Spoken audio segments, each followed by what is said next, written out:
Hey everyone, welcome to Desktop Discourse. I'm joined by Mycall and Charee today. And Desktop Discourse is where we come together to spark conversation and to engage in meaningful dialogue about the world around us and how we can change it, exist in it, and shape it to, reflect everyone that lives in it. So this is Desktop Discourse, and we're talking about cultural appropriation. Awesome. Hello, everyone. My name is Charee Mosby Holloway. I serve as the Director of Student Diversity and Inclusion at Columbia College Chicago. My pronouns are she and her, or just Charee is fine as well. Hi everyone, my name is Mycall Akeem Riley. I use he, him pronouns, so Mycall is fine. I am the LGBTQIA+ Resource Center Coordinator at DePaul University, but dear friend of Charee and Columbia. Happy to be here. Thank you. My name's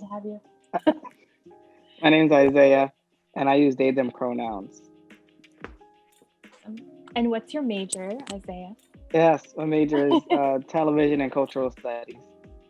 Awesome. So as you mentioned, Isaiah, we're here to talk about cultural appropriation, always a fun topic, as part of Wicked Week at Columbia. So kind of celebrating Halloween and sort of the spooky season. But we were thinking about, how do we do that in a way that feels authentic to the mission of student diversity and inclusion? And I think around Halloween is when you see some of the more egregious examples, I think, of cultural appropriation. There are so many, but I think in Halloween, I don't know what happens. People just kind of lose their minds. But I guess I thought that might be an interesting place to start of, what do you think it is about sort of the idea of costume or dress up that allows people to sort of move their goalpost of social mores, right? I feel like the same person that dresses up in a sexy Indian costume, right, is maybe they're not walking around every day spewing racist attitudes,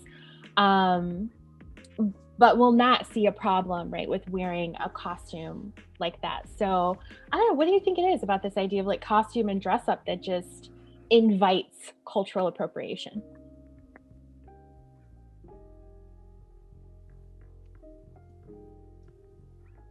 I think for a lot of people, they don't understand a lot of different cultures around them, and a lot of different people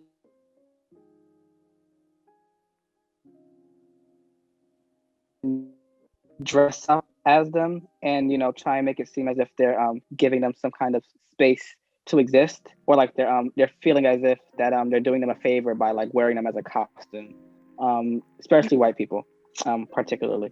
So it's really interesting to see how they kind of wear whatever they want to wear, or even do blackface and things like that. And they kind of think that, oh, well, I'm appreciating your culture. And it's there's a line between appreciation and appropriation. A lot of people just don't tend to understand. And they, they use appropriation, and they'll use it, and they won't know anything about what they're wearing, who they're supposed to be dressing up as, the culture they're representing, or anything like that. They're not educated on it, they're not educating anyone around them or anything like that. They're just, wearing it because sometimes they think it's a joke. And they want to be able to exist in a space where, being, a lot of people, the saying goes you want to be black, but don't really want to be black kind of thing. And I think that kind of transcends whoever they're kind of representing, whether it's Asian folks, Latinx folks, or anyone like that. They kind of feel that kind of stuff, or oh, this is a cool culture, let me wear it and wear as a costume, but not understand the marginalizations that they face on a day-to-day basis, or work to combat that. Mm-hmm. Yeah, I echo a lot of things you said, Isaiah. I think that there's a desire, to be a part of a community, but not really put it on. I think that we see this a lot, particularly during Halloween. And Charee, you brought up a good point that someone who puts on a sexy Indian costume, probably isn't going to do it, wouldn't, may even think of that, we shouldn't have culturally inappropriate like mascots and symbols and like sports teams from indigenous folks, indigenous communities. Like I think there's a lot of folks who believe that thing and would like, sign the change.org petition to change the Washington baseball team's name or whatever. Think it's okay to put this on because this is a moment where like I think people see Halloween as a unique moment where like you can like there's nothing is sacred and everything is all hands on deck, like no holds bar, like we can do whatever, dress whatever, do anything we want for this week and a half of like, a lot of debauchery, lots more drinking and, just like celebratory revelry. And I'm not saying that those things are inherently bad, partying and fun stuff like that. But I think that there's like a linkage there that makes it particularly fun and easy for folks to do, particularly during Halloween, particularly Isaiah, like you said, white folk. I think that, the ways that white folks have internalized the freedoms that being white, particularly in the United States at this time gives you, like, this is like a great opportunity for them to like let their white privilege wings like out and unfurl as like big as they can, so they can take up as much time and space to do things that they usually, I think, have been told that they can't do. I also think that like white folk generally struggle to see other cultures, particularly cultures that are not rooted in the United States, as like real. So that's like they feel imaginary or pretend, and because I think those things feel pretend, and also folks don't always have relationships with folks across racial or ethnic boundaries, particularly white folk. Like, so they're like, they don't know anybody who's Indian or indigenous to the United States, or if they do, they don't talk about it. So like, I can just go ahead and do that. Like, I don't know anybody who is, Asian or Chinese or Japanese, so I can lean into this stereotype. But I also think, like, not to be too academic, but like if we go back to history, like so much of humor and fun has been rooted in like white people putting on other costumes, from blackface to yellowface to all those things. And that those characters aren't just like, you didn't just put that on and be like, I'm in blackface and I'm a black, I don't know, nurse, I'm a black, doctor, like doing my job. It was always like, I'm putting this on and I have this,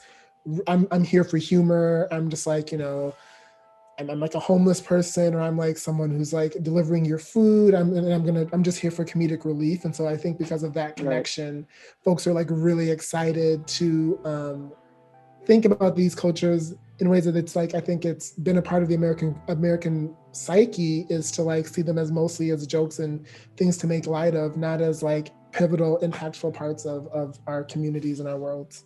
Mm-hmm.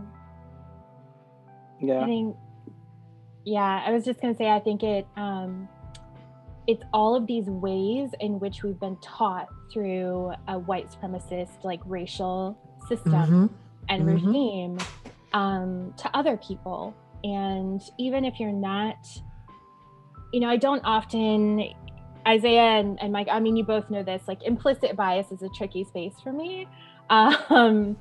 Sometimes I find, that way of approaching diversity, equity, and inclusion somewhat problematic. But I do think that when it comes to cultural appropriation, that implicit bias really matters, right? If you've been taught these sort of both subtle and overt ways to other communities and other cultures throughout your life, those behaviors can kind of sneak up on you. Absolutely.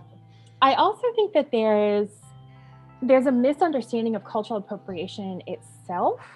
And I don't even know if I don't have like a definition, right, of cultural appropriation, but I remember, all of the conversation around, and I imagine this will be happening a lot this year, of children, right, dressing up as Black Panther, right? And there were all these conversations of like white people telling other white people that they couldn't let their white children dress up as Black Panther. And personally, I guess I was like, are you putting your child in blackface? If you are, then like, yes, no, don't do that. But if your child is like loving Black Panther because it's Black Panther, like, why not let them put on the costume, right? Like that's a moment where it's pure like appreciation and love. And the child doesn't have the need to be like, oh, well, I have to like paint my skin in order to fully embody this character, right? They're like, no, everyone's gonna get it because I'm wearing a Black Panther costume. Exactly. Right. And so I think it becomes these weird ways of thinking about cultural appropriation that really gloss over the real impact that it can have and the real ways that it like reinforces the othering of different communities. Totally. Yeah, and just like as Mycall was talking about, like a historical kind of perspective and how like white supremacy like works kind of the way. One of the reasons why I got into media is because through my historical kind of analysis and like readings and research, is like media's always been used to marginalize folks at the forefront, and kind of like start to like have people develop preconceived notions about other groups of people, and that's usually all they see is what they consume in media. And the early images of film and television were white folks being in yellowface and blackface, dressing up as women and like all that kind of stuff, all in the name of like comedy and trying to just like, oh, they can't have a space on TV, kind of thing, or in media, so they dress up as them, and it's always like a caricature. Going back to Jim Crow, like that's what it comes from, a minstrel show. So then like that translated through television and movies for a very long time, and really up until probably you still see some of it now, but like even up until like the early 2000s, is where you really were seeing it a lot. And it's gone through the cycles of like going through every kind of group of people where like their stereotypes are like at the forefront of mainstream and dominant television and media. Like, first, it's black people that they're making fun of, obviously, and blackface and all that kind of stuff. Black people evolve past that and they are casted in shows to represent themselves. But then there's Latinx folks who are then made fun of, people who are from Africa, who have more African roots, all that kind of stuff. Then people who are from the Middle East or identify as Iranian or Arabic or anything like that, and then now they're portrayed as terrorists and all that kind of stuff. So like all kinds of people have been marginalized through media by white people for a very long time, and that trickles down into cultural appropriation and into costumes, because all they see in media and in dominant television and films is stereotypes, and it's constantly played over and over again. And that embeds itself for a very long time, and if you're not around people who identify with those identities, you'll never know how they really are, how they exist in the world, how they're very similar to you, and things like that. So, that's part of the reason why I study what I study, is because that power of, media is really important. And it's usually how people, how they start to, get people to not like other folks, and how they start to, pass legislation to target certain people because of what they put in media. And sometimes it takes years that they do it, it's a calculated effort where, they show it on the news, every night for 5 years. And then when they pass legislation, oh, we're on drugs. They're like, oh, that makes sense. All black people are criminals. And it's like, well, no, but that's all they've been seeing. So that's all they believe. And that's all they understand. And that same example can apply across, all demographics, really. I think you're going to move us into, kind of moving out of the costume realm, because at least when I think of cultural appropriation and even if you do a basic kind of Google search, right, you're going to get all of the, team mascots, as you mentioned, Mycall, or sort of racial costumes based on racial stereotypes, or, that sort of thing. So there's some of the more like egregious kinds of cultural appropriation. I think that folks can look at, by and large, and be like, so that's not okay. But I think there are these other ways that sort of what you both were pointing to historically, and I think at Columbia, right, in a creative kind of industry and a creative community, I think that sometimes there's an idea that like everything is a creative exchange, right? So I can take something from another culture, but I'm honoring it because I'm creating something with it. But meanwhile, like, and it gets framed as like cultural appreciation. But meanwhile, like, what has that impact been on the folks that you are appreciating? Like, is your appreciation enough? I guess would be my question. Yeah, it's when you get into the realm of art, some people understand a little bit more and others don't. Some people take it as an excuse to appropriate without, being fully aware of it. While other folks take it as a time to, learn, appreciate, and understand what's going on in the world, and kind of pay homage to it. And I am always under the belief of like, when you're appreciating a culture and when you're doing that kind of stuff, to work with people from that, culture or that identity, and things like that. Like for me personally, I plan to get into television and film and all that kind of stuff. So whenever I'm writing something or doing things like that, I would never try to write for a perspective that I don't really have, or for people that, aren't necessarily that identify with me, or identify with them, I should say. To me, that just doesn't feel right. You can have the idea and like, oh, okay, well, I want to pay homage to, white women or whatever, or Black women or Hispanic or Latinx women, or whatever that looks like. But I'm not a woman. I don't have the, the difficulties, the issues, the experience as a woman in the world. So, that's the idea I have in my head, but now I have to pull in that demographic to work with me to create that narrative, create that story, appreciate them and that kind of stuff. So yeah, like in that kind of thing, I think is what people should take when they create art around other cultures and things like that. Because sometimes, usually it's coming from a good place. You want to, appreciate a culture and, give awareness to them about what they do and all that kind of stuff. But a lot of times your perspective and who you are can get in the way of that. Just inherently, not because you're intentionally trying to do anything bad, but, you just don't understand. You don't know. I think I was thinking about, so a couple of weeks ago, I'm horrible at growing plants. I either like overwater them or I forget they're there, and they just always die, and it's very sad. But Mycall knows Charee. I do. Jai used to work for us both. And it's just like has this, I don't know, this like aura that plants just like see them and then just want to like grow and be amazing. Flourish. And, right? It's really it's insulting. I don't know why they're able to do it. No, they're absolutely brilliant. And so I was talking with them about like, look, how do I get a plant that I'm not just gonna like kill in 2 days? So we're having this conversation and they're like asking me these questions about well, where are your windows and what kind of light do you have? And I have a dog, so they were like, well, does BB try to eat plants? And they're asking all these questions and sending me pictures, and identified a couple of plants that they thought I would not murder. And so we had this like lovely conversation. We were able to catch up a little bit. And at the end I was like, hey, do you have like Venmo or PayPal? And they were like, what? And I was like, yeah, I want to send you, some compensation, right, for your time. Like you just did work like with me. And they're like, no, I love you. I care. It's just, I want you to have plants. And I was like, no, you just did a job. Like, right. You just offered all of this like information and wisdom. And like, I appreciate that you care about me and I care about you, which is why I want to pay you for your time. And so I ended up, Venmoing them a little bit of money just because I felt like that wisdom was so important. And I think that kind of exchange is something that we've lost, right? Like, to me, that's true exchange.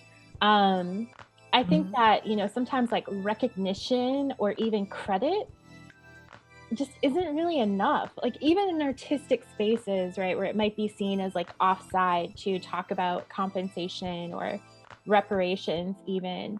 But I think it's really necessary when we talk about appropriation. Like I'm thinking of this, the last example I'll share, and then I'll stop rambling. No. When I was doing some research for this call, I was reading, this was like 4 or 5 years ago, a major fashion house had this beautiful collection that was inspired by various cultures in East Africa. And it was really beautiful and just gorgeous. And it was really like I think an artistic homage to these incredible cultures. They did not have a single model of color on that runway. not a single one. And so for me, that just kind of highlighted like, you can't appreciate a culture and then erase the people that culture is coming from your product or from your creation. So yeah, those were just a couple of things bouncing around in my head. Yeah, I think I'm so happy you brought this up, because like I think that is like, when I think about cultural appropriation, I can't help but think about the Kardashian / Jenner family, as I think a variety of folk, right, who I think have done things very similar to this, where they are inspired by this, inspired by all the things, and then all of a sudden they are like getting credit for these things, and then they will sometimes say like, oh, I was inspired by insert thing, but like that it, like, I'm like, are you giving funds back? Have you thrown in some folks who are part of said community, et cetera, et cetera? And the answers historically are no. And I'm just like, this is exactly the thing that we're talking about. And it's just, it's so jarring, because I think like there's so much money that's, you know, that they are able to accrue, and like, I know that like money is one part of something, but also like just like culture movement, that they do a thing and then everyone's interested in X culture from X place and appropriating to, and it's like they are seen of like moving culture. And I'm like, actually, these people have been doing this for a long time over there and no one's paying them attention. But somehow like these folks, which we have to name, are like rich and white or white adjacent, you know, like are doing that. And I think that's something that we just have to name. So yeah. Yeah. I think about like that family specifically. Coincidentally, this is the second time that they have come up in a desktop discourse. We had another desktop discourse around like mixed race identity, and so they came up in that as well. I mean, they're a family full of discourse, if anything. I'm telling you. But I think that, you know, at the end of the day, it's not about the clothes that they wear or, you know, that kind of thing, but they can walk away after they do whatever, and they don't have to live with the consequences of being Black. So they can dress like Black women and talk like Black women and, you know, take elements of Black culture and, you know, all of that, but they don't have to live with any of the consequences of being Black in the current racial structure that we live in. Like, even though, you know, they have Black children or mixed race children, like their experience as individuals is still very much as like moving through the world as a white person. And I think that is ultimately like a lot of what cultural appropriation is about. Like you get to kind of pick and choose and play around with parts of other folks' culture and identity, but you don't have to live with any of the consequences of holding that identity 24/7. Right. And I think a lot of white folks try and, well, historically they are colonizers, so they steal and they, you know, to inhabit space that's really not theirs. But like in a more individual kind of thing, like today, it's like some of them can't understand or fathom what it means to like, at least for Black people, to have Black culture, because there really is no kind of white culture that they have. So they don't understand how other, you know, groups of people can have a culture that they have so much pride in and have so much kind of like, you know, a foundation and kind of, but particularly with Black people, we have a unique kind of perspective and situation in the world because of, you know, slavery.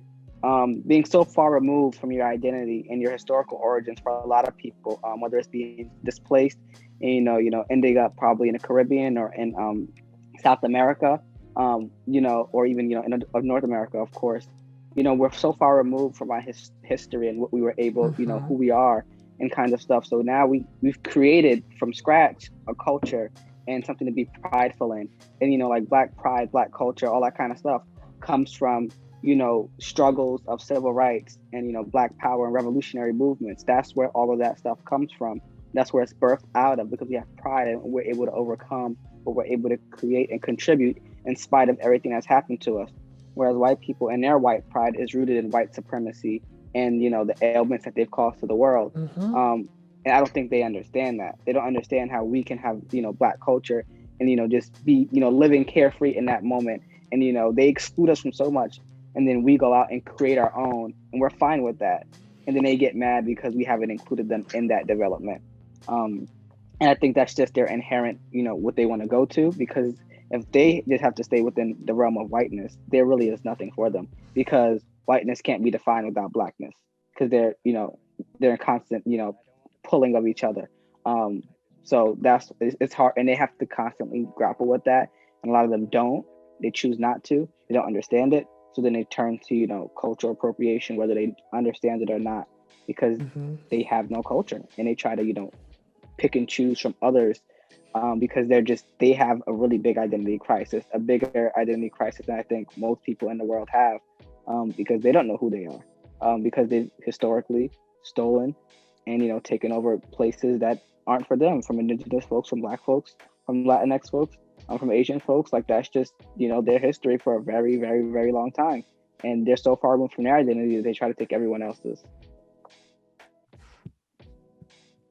I think you're muted. Sorry, I do that at least once a Zoom call. No, I think you're absolutely spot on, Isaiah. And I think from a historical perspective, it's part of the issue of how we shape whiteness, right? It's intentional that white people are removed from cultural identity. That is very much like a hallmark of a white supremacist system. And you can look at, you know, a gazillion examples of that in America throughout our history, right? I'll give a very brief historical example, right? So 1400s, 1500s into like the early to mid 1600s, whiteness wasn't really a thing, right? Like it sort of existed, but in a very kind of nebulous sort of way. Where whiteness was really solidified in the US was we started seeing like indentured servants, which, you know, were usually white folks from, you know, places like Ireland, Eastern Europe, right? And we created a pathway for those folks so they were in similar conditions to sometimes, not always, similar conditions, right, to sometimes slaves. And so there were like interracial marriages, coalitions, communities, in lots of different ways. In order to maintain a power structure where slavery could exist, that can't happen. You can't have, you know, interracial communities and multiracial families. You can't allow that. And so whiteness was really created through the lens of Christianity to separate those folks. And so if you buy into whiteness, right, if you make that step, you have to give something in exchange. And I think for white folks historically in this country, that has meant cultural identity. So you're going to give up your language, you're going to give up your dress, you are going to give up so many things. And I think that's by design. And we don't have many sort of pathways for white folks to kind of reckon with the idea that like whiteness is created too. Like the Big Bang just didn't happen and there were white people and then all the other folks of color came. Like it was not like that. Like whiteness is a racial identity that like is constructed and upheld and perpetuated and enforced in similar and different ways to the ways that we do that with people of color. And so I think you're just really spot on that there's a historical analysis for white people that is just completely missing from the conversation. And I think until we provide some ways for folks to kind of reckon with that and get into that, it becomes easy to like pick and choose the pieces of things that you feel resonate with you from other cultures and other identities, because you can, right? You have the privilege to be able to do that. Yeah, and I know, you know, in lines with like the racial mixing as well, they also and also like in a more kind of Americanized kind of way, as they were moving into slavery, and at the height of it, they understood that you know, like indentured servants and a lot of poor white folks, they're very similar to slaves in their like in terms of economic status. Like there was no way for them to have any upward mobility or any type of way for them to like really increase their wages or anything like that. Although, you know, slaves didn't get paid at all. But like in a sense, they were similar in that kind of way.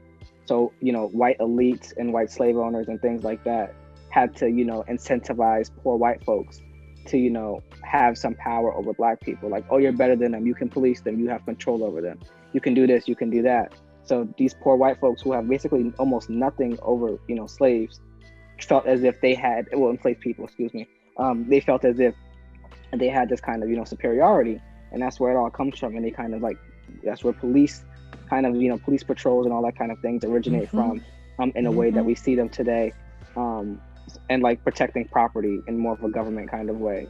Police, you know, the way I see it, they protect property and they protect white folks. And that's historically how it's been. They've been there to marginalize people of color and black people from the very beginning. And that's how they kind of, you know, that's why you have this kind of discourse between, you know, black folks and white folks. And it's not like, you know, it's white folks going against, you know, black folks in a way that's, you know, justifiable. It's the white folks who look at them, who look down on them. White folks who have more money than them look down on them as well and pit them against other folks, so that they're just fighting with each other over something that doesn't really exist. So the whole thing is just a concept just to uphold that white power and white, you know, wealth. That, like, I think you're touching on something that's super important, is that, like, I think a lot of white folk gave up a lot of things, and a lot of white folks to this day still, like, I think, like, particularly like low income or poor white people still are like holding up this white supremacist culture that's rooted in capitalism, that they're white, but they also like aren't important to the system and structure.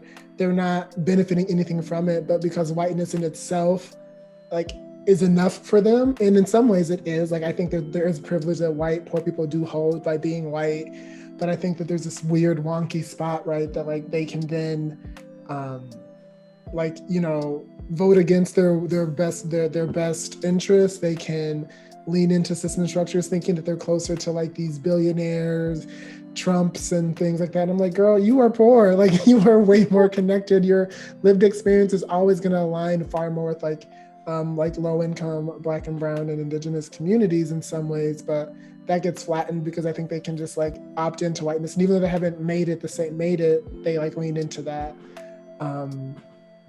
Yeah, I had a thought. Can I bring up a thing? Yeah, absolutely. I know there's questions, but I know we're getting close to time. I know I have to leave like right at 2, but something that I've been thinking about that's completely separate from all of this is like the ways that, like, I think another reason why we see cultural appropriation happening so easily, right? So like, oh, like, we shouldn't do it, but if you put on that, like, you know, costume, like, it's not that big of a deal. Like, no one was hurt.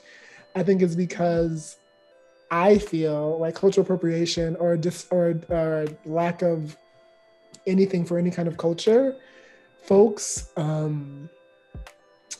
do I say this? Like, that's the like bedrock to the more formation of more like impactful things to communities of color. So because cultural appropriation can happen, police brutality can continue to happen the same way. Like, the killing of Black folks can happen the same way.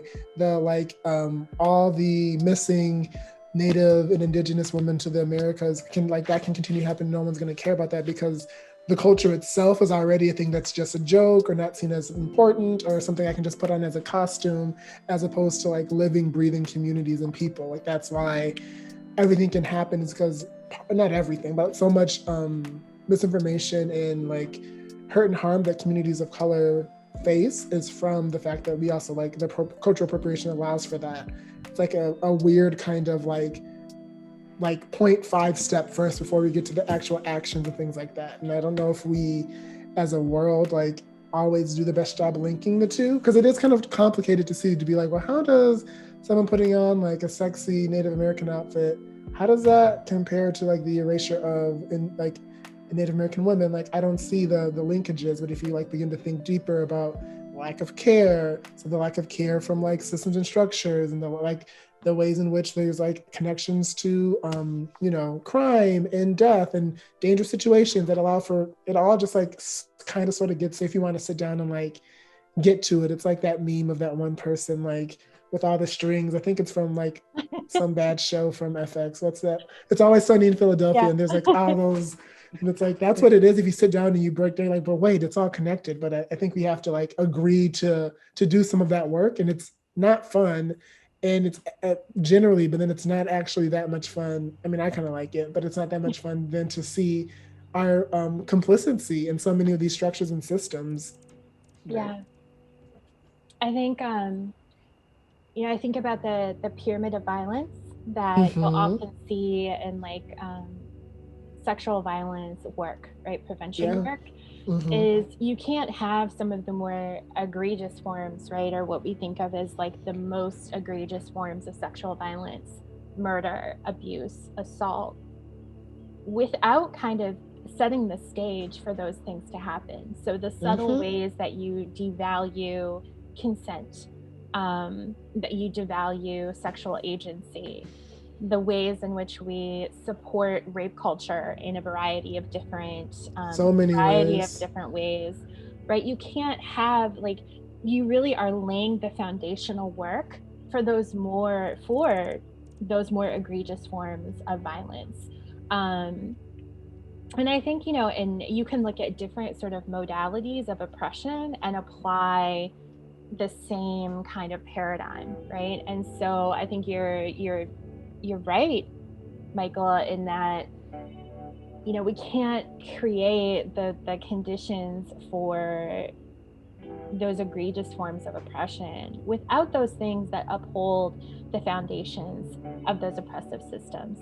Microaggressions, cultural appropriation, stereotypes, all of those things they're all part of the same system. I think what is difficult for folks, though, is that if you agree that those things are part of the system that allows for other, worse things to happen, then you accept that you are part of the system, and you accept that you are part of the perpetuation of those systems and the support of those systems. And that is a heavy thing. That's a heavy thing to take responsibility for. No one, I think, most human beings are not looking to harm other human beings. That's not in our nature, right? Like, we wouldn't really survive as a species if that was in our nature. So we have to find these other ways to allow the conditions for that harm to happen. And I think that's part of how we do it, right? All of these different kind of pieces working together.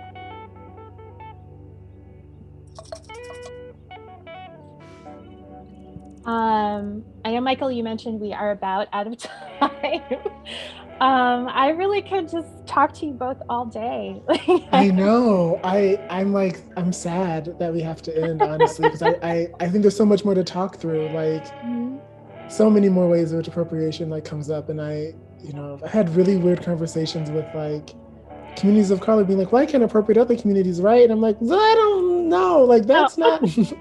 Like, no, you can still do things that you should, like, there's a lot of things that we need to work through as a whole community. I think that Black folks are not absolved from appropriation of different cultures and communities too. Obviously, it's different from a Black person, but like, there's a lot of things we can perpetuate as folks who are maybe from the United States or what have you, that are still appropriation. Like, appropriation can exist across spaces, but maybe that's a part 2. Maybe next year. If we're still living virtually next year, I don't know. I'm gonna do it. But yeah, I mean, horizontal oppression, right, is a whole different different can of worms, right? And again, I think it's also the same, right? Because we have such attachment to our marginalized identities, it's really hard to acknowledge that, like, I can cause harm. Even through my marginalized identity. I think about, myself as, a light-skinned, mixed-race Black person, and the inherent sort of privileged spaces that I occupy by nature of having light skin, and, occupying sort of a racially ambiguous kind of space. And it took me years to like fully reckon with that. And I'm like, oh man, I used to like make fun of white people sometimes.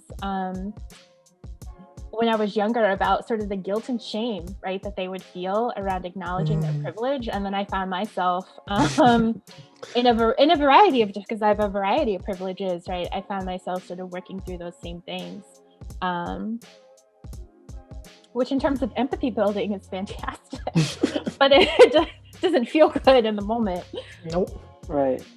Yeah, that's a whole lot more to unpack. Because yeah, the way that people think that because they have a marginalized identity that they can't, cause harm or have a privilege is it's something you have to work with and understand, because going through your different identities is already a lot in itself, and then understanding how it affects you in the world, it affects other people in the world, how you're perceived, and what comes with that is also really important. It's a whole lot to get into with that. Yeah, we'll start planning that part too. I mean, I'm like really like not even just like on cultural appropriation, but I think Isaiah and Charee, you're kind of just talking through like the which I'm sure we've had this conversation like ad nauseum, but like practice of like keeping your criticality like internal is so vital. And I think that's such a skill that is missing in so many liberatory inclined, social justice driven, equity minded, whatever adjective you want to use, spaces. It's like the system, this over there. And I'm like, have you done any interrogation for yourself? How light skinned you are, how like eloquent you are, what degrees you have, like are how you able-bodied you are. Right. Yeah, all those things. Have you done any interrogation of that? And people just would be like, well, I'm Black. And it's like,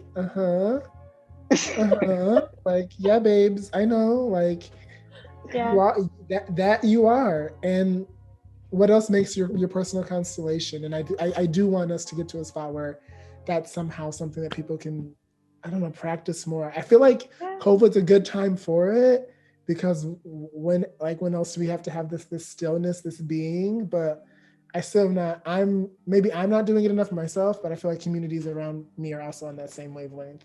Yeah. I'm not trying to take over your little dialogue series. I don't work for you. But no, yeah. I think it's, so much of it is we get asked, to do workshops and things like that, and trainings all the time. And folks always want to know, like, what do I do? How do I respond in a situation? How do I never do this thing wrong again? Yeah. How do I solve racism? Yeah. How do I fix it? How do I like get rid of my racism? Like, what's the test? What's the quiz that I take? Right? What are the steps? And I'm just like, well, so we recognize that as like doing something, right? So I can do it and I can fix it. It's a lot more difficult to recognize that, like, so part of that work is also your own internal interrogation and accountability and transparentness and reflective practice with yourself. And that is probably some of the most difficult work. Absolutely. It involves, a lot of healing, a lot of honesty, and it's very difficult. And I think that we don't see that as an important, necessary component of liberatory work. Right. We value the sort of doing externally, but not the doing internally. Yep. We are at time. So we are. I want to thank you both for having this conversation. This is probably the last time we get asked to like do something fun for Wicked Week. I know. I love this. I was like, this is gonna be like, what is next? Like we wanted you to talk about like costumes or like history of like gay Halloween fun parties, and you're like, no, interrogating your whiteness. They're gonna be like, we're never asking how to. You're not fun. That's so true. Oh my goodness. Thank you both. Please stay safe in these wild times. You too. And for folks that have, joined us and made it through the entire Desktop Discourse, thank you. We'd love to hear from you in our comments, and we will see you next time. Thanks for having me. Bye.